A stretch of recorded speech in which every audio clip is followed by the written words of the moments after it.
Chase, you ready? Yes, sir. Okay, we'll go ahead and get started with Chase Lane. Right? Chase, final go around. Yeah. Do you think back of where you were, when you first came into A&M and where you are now?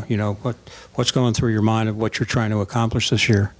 Like you said, it's my final go around. So this season, I'm really just trying to take everything in. Just approach the season with just supreme, just happiness and joy. But with the same work ethic that I feel like I've approached every other year. But really just I feel like I've really approached this season as being like a true leader. It's my second year here at Tech. It's been amazing since I've been here. So really, just letting the guys know that, you really don't get many chances at this. This is my 6th year. And, although probably to the people, it's probably felt like I've been playing college ball for 10 years, but it really does go by like that. So, really just trying to bring the guys along and, really just get everybody to go on this last mission for me especially. So. Jackson. Coach McKnight mentioned you were one of the leaders of the group. Is that something you've kind of taken upon yourself this fall and in your last season? Yeah, so actually in our spring exit meetings, Coach McKnight actually challenged me to be a vocal leader out there. And so I've really taken that to heart this upcoming, really still when we got back from summer workouts, just kind of taking that same work ethic, like I said, and that same leadership in the training camp. And, Coach McKnight's really done a great job of allowing me to be myself and, just be that energy guy. I bring a lot of energy. I like to dance, I like to have fun. I like to get the other guys going. And he's really allowed me to embrace that role. I think people probably forget because of how well Eric did last year. You were the leading receiver for the first 6 quarters of the season, or whatever it was, before you got hurt, and then you tried to gut it out and come back. But does that give you some confidence how you played when you were healthy at the beginning of the year, going into this year, to, hey, maybe this is what I can do for a full season? Yeah, for sure. And sometimes I had to remind myself because, when you come back from an injury, that was like my first major injury. So it's the first thing I feel you have to get through is that mental block, that you're okay, you're healthy, you can go out there, you can play. So that's what I really tried to do during the spring, was just to get my legs back, get my confidence back. And, I feel like I had a great spring and, transitioning to having a great summer workout. So, just being out here, feeling healthy, being healthy, it does really give me that confidence boost. Chad. Give us a sense of the camaraderie in the room, how much you guys, hang out together and just what it's like with each other. Yeah, you got me laughing. Those are my guys, man. And, I feel like anytime I can highlight the group, I try to, this being my 6th year, my fifth year and my 6th year, this is probably the most fun I've ever had playing football.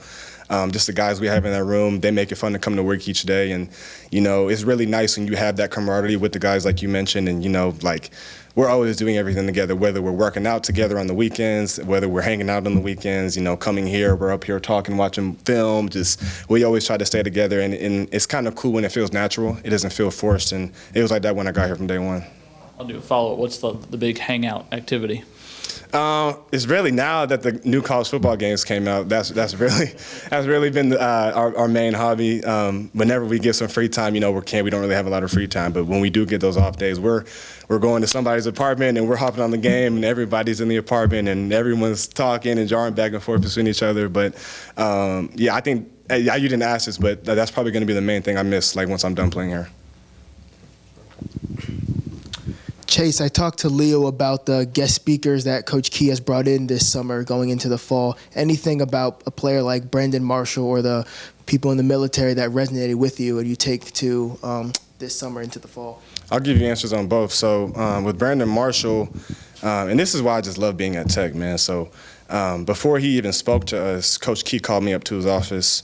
And, I didn't know he was going to be up there. It was just me, Coach Key, and AP Anthony Parker.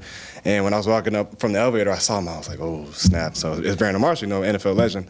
And so Coach Key was just telling him just about my show, Switching Lanes, and, just getting to be there with him and talk to him about my show and give him kind of like my vision for what I want it to be and, just talking ball for a little bit. It's kind of just like the vibe that you love here when you come to Tech, just Coach Key just looking out for you just on and off the field.